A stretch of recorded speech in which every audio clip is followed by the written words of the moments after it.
Welcome to cables play select channel. இந்த வீடியோவில் நம்ம என்ன பார்க்க போகிறோம் அப்படின்னா, நிறைய ஆப்ரேட்டருக்கு தேவைப்படுத ஒரு ப்ராடக்ட்டை பற்றி தான் பார்க்க போகிறோம். என்னென்னா, நிறைய ஆப்ரேட்டர் நம்மகிட்ட கேட்பாங்க, வார இன்புட் வந்து எங்களுக்கு கண்ட்ரோல் ரூமில் இருந்து வருது, டிரான்ஸ்மிட்டர் சிக்னலாக வருது, ஆனால் ரூமில் இடிஎஃப்ஐ போடணும். அப்போ டிரான்ஸ்மிட்டர் சிக்னலை இடிஎஃப்ஐ சிக்னலாக கன்வெர்ட் பண்ணி இன்புட் கொடுக்க ஏதாவது டிவைஸ் இருக்கா அப்படின்னு கேட்டிருப்பாங்க. அந்த மாதிரி ஒரு ப்ராடக்ட் தான் இது. பர்டிகுலராக இந்த மாடலை சூஸ் பண்ண காரணம் வந்து, நம்மளோட தெரிஞ்ச ஆப்ரேட்டரு அவர் இந்த மாடல் யூஸ் பண்ணி அது நல்லா இருக்குது அப்படின்னு அவரோட ஃபீட்பேக் சொன்னதுனால சேம் ப்ராடக்டை வாங்கி நம்ம வந்து வீடியோ வந்து போடுதோம். இதோட ரேட் வந்து 6800 ரூபா, கொரியர் சார்ஜோடு சேர்த்து 6850 வந்துச்சு.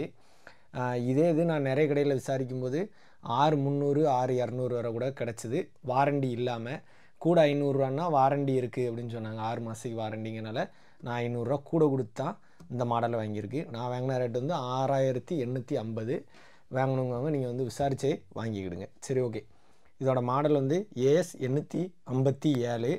உள்ளே யூஸ் பண்ணியிருக்க வந்து AGCIC. ஆப்டிக்கல் வந்து வேரியேஷன் இருந்தாலும் அவுட்புட் வந்து கான்ஸ்டண்ட்டாக இருக்கும். அவுட்புட் வந்து இதில் 7 dBm தான் மேக்ஸிமம் வரும். இதை நம்ம கம்மி பண்ணி EDFIக்கு இன்புட்டாக கொடுத்துக்கலாம். என்ன ஒன்றுனா, வார இன்புட்டு 2 இன்புட் கொடுத்துக்கலாம்.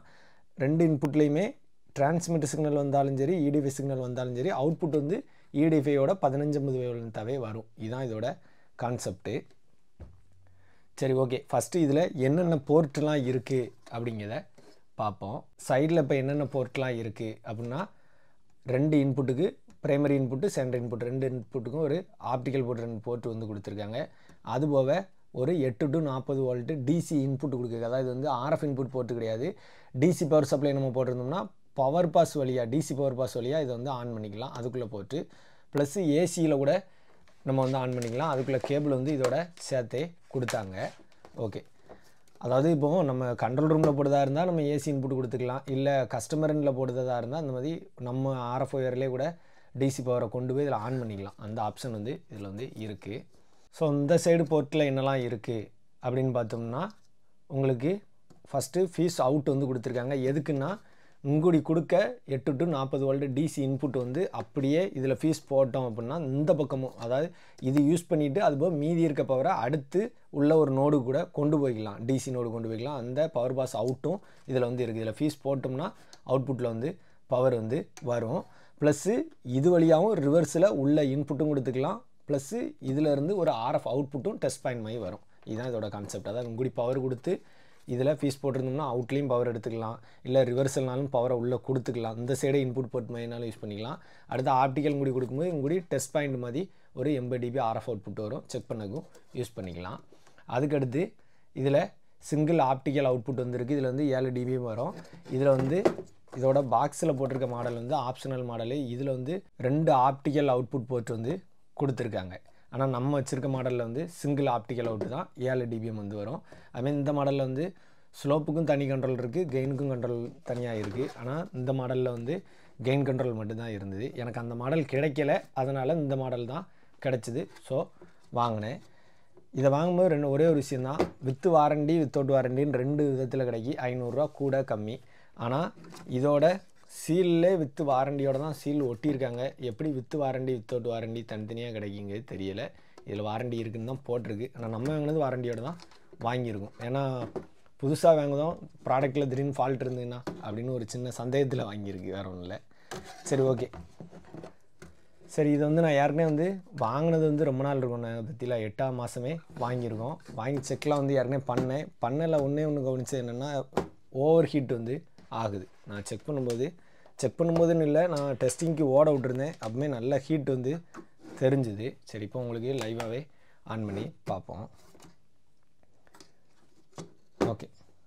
சரி, இப்போ ஒரு ஆப்டிக்கல் இன்புட் வந்து கொடுத்துருவோம். ஆப்டிக்கல் இன்புட் வந்து எதுனா, நம்ம அரசை வச்சு தான் செக் பண்ண போகிறோம். ஏன்னா அரசு தான் எனக்கு டிரான்ஸ்மிட்டர் சிக்னலும் வருது, EDFI சிக்னலுமே வருது. ஓகேவா? அதாவது வேறு ஒன்றும் இல்லை, எங்களுக்கு வார இன்புட்டு EDFI இன்புட்டாக வருது. அதை வந்து நாங்கள் அரசு கம்மியான பாக்ஸ் ஓடுறதுனால அதை டிரான்ஸ்மிட்டரில் கொடுத்துருக்கோம். அதோட ஒரு 10 dBm அப்படியே இங்கே வருது. நான் கப்ளர் போட்டு கம்மி பண்ணி வச்சுருக்கேன். இது வந்து டிரான்ஸ்மிட்டர் சிக்னல் தான். இப்போ இதை அப்படியே நம்ம இதில் கொடுத்து இதோட அவுட்புட்டை செக் பண்ணிடுவோம். ஸோ இதுக்கு ஒரு ஃபுல் பேட்ச் கார்டு வந்து எடுத்துக்கிடுவோம்.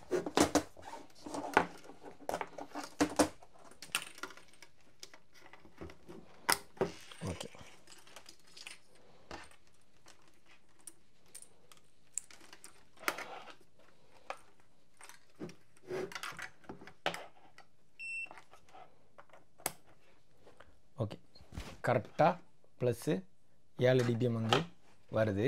நம்மளோட AV120 லேசாக பார்த்துக்குவோம். ஓகே, சேமாக தான் வருது. ஓகே, இப்போ இந்த இதை அப்படியே எடுத்து நேராக பார்த்தீங்கன்னா ஏற்கனவே ஒரு EDFA கிட்டேயே வச்சுருக்கேன். இதில் அப்படியே இன்புட்டாக கொடுக்க போகிறோம். கொடுத்து அது 19 dBm வருதா அப்படிங்கிறத லைவாகவே பார்க்க வந்து போகிறோம். சிம்பிளாக வேறு ஒன்றும் இல்லை, டிரான்ஸ்மிட் சிக்னலில் இன்புட்டாக கொடுத்துருக்கோம். அது 1550 கன்வெர்ட் பண்ணி தரும். ஆனால் என்னென்னா டேரெக்டாக 7 dBm கொடுக்கக்கூடாது. நம்ம அதை அப்படியே எடுத்து அதுக்கும் ஒரு கேசட் டைப் ஸ்ப்ளிட்டர் வந்து வச்சுருக்கேன். இது வந்து 7.5 dBm வந்து லாஸ் ஆகும். ஸோ இந்த 7 dBm அப்படியே எடுத்து இதில் கொடுக்க போகிறோம். இதோட அவுட்டில் வந்து கரெக்டாக 0 dBm வரும். இதை எடுத்து EDFL வந்து கொடுக்க போகிறோம். EDFL வந்து ப்ளஸில் கொடுக்கலாம், ஒன்றும் தப்பு இல்லை. அதுக்காண்டி 7 dBm வந்து கொஞ்சம் ஓவர் தான். கரெக்டாக 0 dBm வருது. இப்போ இதை தான் இன்புட்டாக கொடுக்க போகிறோம். அதுக்கடுத்து EDFL இன்புட்டு கொடுக்கும்போதும் சரி அவுட்புட்டு கொடுக்கும்போதும் சரி கீயை வச்சு ஆஃப் பண்ணி ஆன் பண்ணிவிட்டு தான் நீங்கள் வந்து யூஸ் பண்ணணும். நான் வந்து டெஸ்டிங்கில் ஏற்கனவே டைம் வந்து வீடியோட லென்த் அதிகம் இருக்குங்கிறதுனால சும்மா டேரெக்டாக சொல்லுது. ஆனால் நீங்கள் வந்து கட்டாயம் ஒவ்வொரு டைமும் இதில் ஏதாவது சொருவணும் வைக்கணும் அப்படின்னா கீழே பம்பை ஆஃப் பண்ணிட்டு தான் யூஸ் பண்ணணும். அதை வந்து தெரிஞ்சுக்கிடுங்க. ஓகே, ஆன் வந்து ஆயிடுச்சு. உங்களுக்கு டிஸ்பிளே கரெக்டாக தெரியுதான்னு தெரில. 19.2 dBm அவுட்புட் வந்து காட்டுது. நம்ம யாருக்கும் ஒரு ஃபுல் பேஜ் கார்டை போட்டு செக் பண்ணி பார்த்துருவோம்.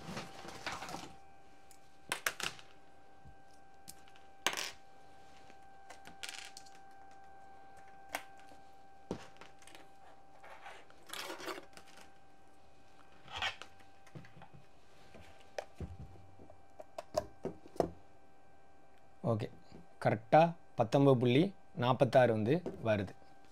ஓகே, இதை அப்படியே இங்கே வச்சுக்கிடுவோம். ஸோ உங்களுக்கு இப்படி வைக்கும்போது டிஸ்பிளேல ஓகே இப்போ தெரியும். ஓகே, இப்போ வந்து இன்புட் வந்து கட் பண்ணிடுறேன். இப்போ செகண்டரி இன்புட்டாக நான் என்னத்தை கொடுக்க போகிறேன் அப்படின்னா EDFA சிக்னலை தான் வந்து கொடுக்க வந்து போகிறோம். அதுக்கு முன்னே இதில் ஒரு விஷயம் பார்த்தீங்கன்னா லைவாகவே பார்த்துக்கிடுங்க. இன்புட் வந்து நான் கட் பண்ணி வச்சுருக்கேன். அதாவது உங்களுக்கு ஃபுல் வீடியோ தான் ஓடிட்டுருக்கோம். இன்புட் வந்து நான் கட் பண்ணிட்டேன். ஆனாலும் இங்கேருந்து 19 dBm வந்துக்கிட்டே இருக்குது.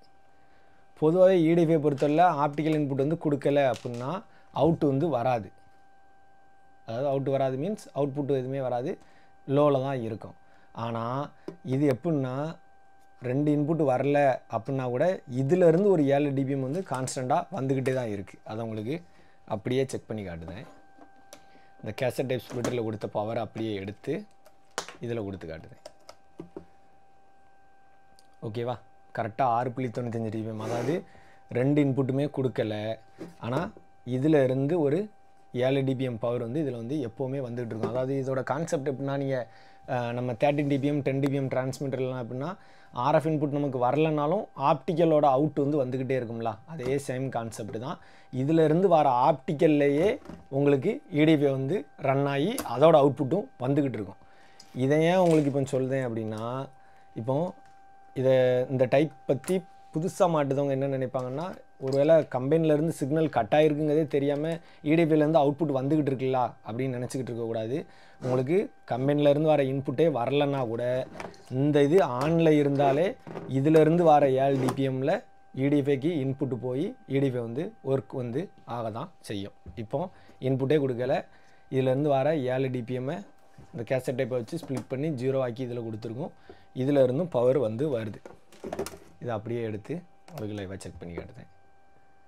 சேமாக 19 வந்து வருது. ஓகே, இது வந்து புது EDFA, அதனால் அவுட்புட் வந்து 19 dBm வந்து வருது. கொஞ்சம் பழைய EDFA ஆகிட்டுனா கொஞ்சம் அவுட்புட் வந்து கம்மியாக தான் வருது. ஏற்கனவே நம்ம இதை வந்து யூஸ் பண்ணியிருக்கோம். இதை பற்றி ஒரு ஃபீட்பேக் வீடியோவும் நான் ரீசெண்டாக போடணும். சரி, ஓகே, இப்போ வந்து இன்புட்டை கொடுத்து சுவிட்சிங் எப்படி இருக்குது அப்படிங்கிறத பார்ப்போம். ஓகே, இப்போ வந்து ஃபஸ்ட்டு கொடுத்துருக்கிறது வந்து EDFA வந்து கொடுத்துருக்கோம். அதை வந்து நம்ம செகண்டரி இன்புட்டாக கொடுத்துக்கிறோம். ப்ரைமரி இன்புட்டை வந்து நான் டிரான்ஸ்மிட்டர் சிக்னலே கொடுத்துக்கிட்டேன். இது வந்து transmitter signal. Okay, transmitter signal வந்து 0 dBm வந்து வருது. ஓகேவா, ஓகே, இதில் வேறு ஒன்றும் இல்லை. இது வந்து 0 dBmல இருக்குது. இந்த ப்ரைமரி இன்புட் கட் ஆச்சுன்னா ஆட்டோமேட்டிக்காக செகண்டரி இன்புட்டுக்கு வந்து உடனே மாறிக்கிடுது. இப்போ வந்து 2 இன்புட்டுமே வந்துக்கிட்டு இருக்குது. அதனால் 2 இன்புட்லேயுமே லைட் அடிக்கும். இப்போ ப்ரைமரி கட் ஆகிட்டு அப்படின்னா ப்ரைமரியில் வந்து லைட் அடிக்காது. செகண்டரி கட் ஆனால் செகண்டரியில் வந்து லைட் அடிக்காது. இப்போ இது எவ்வளோக்கு அடுத்து சுவிட்சிங் ஆகுதுங்கிறத பார்ப்போம். நான் லேசாக அதை வந்து பேட்ச் கார்டாக மடக்குதேன். கரெக்டாக நான் இதில் டெஸ்ட் பண்ணும்போது -10க்கு மேலே போகும்போது தான் சுவிட்சிங் வந்து ஆகுது. ஓகே, -10 கரெக்டாக 11 போவையும் சுவிட்சிங் ஆகி செகண்டரி இன்புட்டுக்கு வந்து வந்துடுது. செகண்டரி இன்புட் வந்து யாரையும் -3 தான் வருது. ஓகே, -10 12 தொடும்போது டக்குன்னு செகண்டரிக்கு வந்து மாறிடுது. அவ்வளோதான் சுவிட்சிங் டைம். ஆனால் இதில் வந்து உங்களுக்கு என்னது சுவிட்சிங் ஆனாலும் அவுட்புட்டில் வந்து எந்த வித்தியாசமும் இருக்காதா. இடிஎஃப்லேருந்து வர அவுட்புட்டில் வந்து எந்த வேரியேஷனும் இருக்காது. எதனால் அப்படி சொல்லுதேன் அப்படின்னா, இப்போ உங்களுக்கு இங்கே வர ஆப்டிக்கல் அவுட்புட்டோட பவரை பார்த்துக்கிட்டே இருங்க. இங்கே சுவிட்சிங் ஆகும், ஆனால் அங்கே வந்து எதுவுமே மாறாது. ஓகே,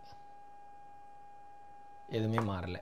ஏன் மாறலை அப்படின்னா இதிலேருந்து வர 7 dBm தான் இதுக்கு இன்புட்டாக போயிட்டுருக்கு. அதனால் இங்கூடி நடக்க எந்த மாற்றங்களும் இதிலேருந்து போகிற 7 dBm அஃபெக்ட் பண்ணாது. ஸோ அவுட்புட்டும் கான்ஸ்டண்ட்டாக தான் வரும். இதுதான் இதோட பேசிக் கான்செப்டும் கூட.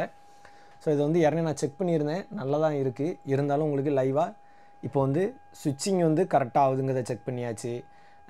டிரான்ஸ்மிட் சிக்னல்லேருந்து கன்வெர்ட் ஆகி இடிஎஃப்ஐக்கு போய் இடிஎஃப்ஐ ரன் ஆகுது. அதோட கான்செப்ட்டும் ஓகே தான்.